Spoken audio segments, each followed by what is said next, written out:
గణపతి నవరాత్రులలో భాగంగా బాపట్ల జిల్లా చీరాలలో మహాప్రసాదాన్ని ఉండ్రాలయ్యకు భక్తులు నైవేద్యంగా సమర్పించారు.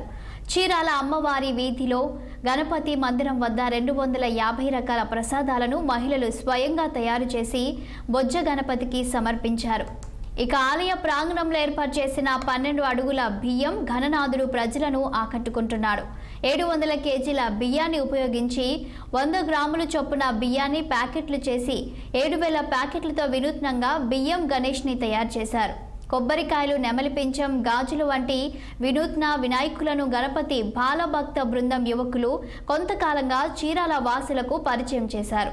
16వ వార్షికోత్సవాన్ని పురస్కరించుకొని ఈ ఏడాది సహజ సిద్ధమైన రంగులను కలిపి బియ్యం గణపతి ఏర్పాటు చేశామని కమిటీ సభ్యులు అన్నారు.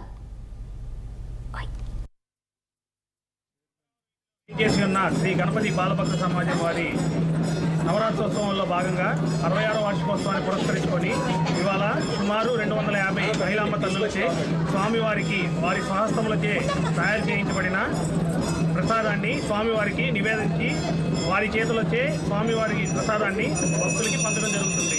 అలానే రేపు స్వామివారి నగరోత్సవ కార్యక్రమం అత్యంత వైభవంగా విద్యుత్ దీపాలంకరణలతో, మేళతాళములతో, రంగురంగుల కనకదప్పెట్టుతో, రంగురంగుల బాణాసంఖ్యాలతో స్వామివారి నగరోత్సవం అత్యంత వైభవంగా జరుగుతుంది.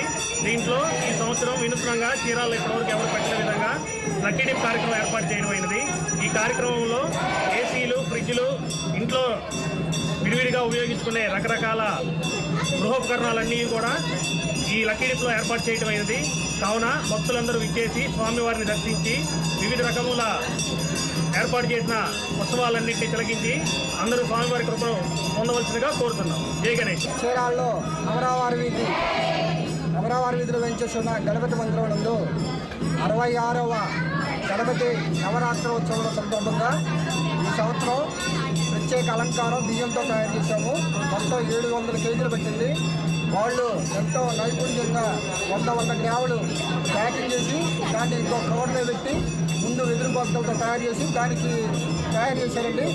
4 సంవత్సరాల నుంచి డిఫరెంట్గా చేస్తున్నాం. ఫస్ట్ సంవత్సరం కొబ్బరికాయతో చేసాము, 2వ సంవత్సరం గాజులతో చేసాము, 3వ సంవత్సరం నెమలి పింఛాలతో చేసాము, ఈ సంవత్సరం వినూత్నంగా బియ్యంతో చేసామండి.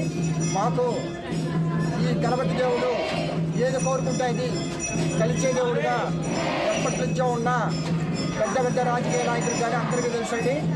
రేపటి రోజు గణపతి నవరోత్సవం అత్యంత వైభవంగా జరుగుతుంది. కాబట్టి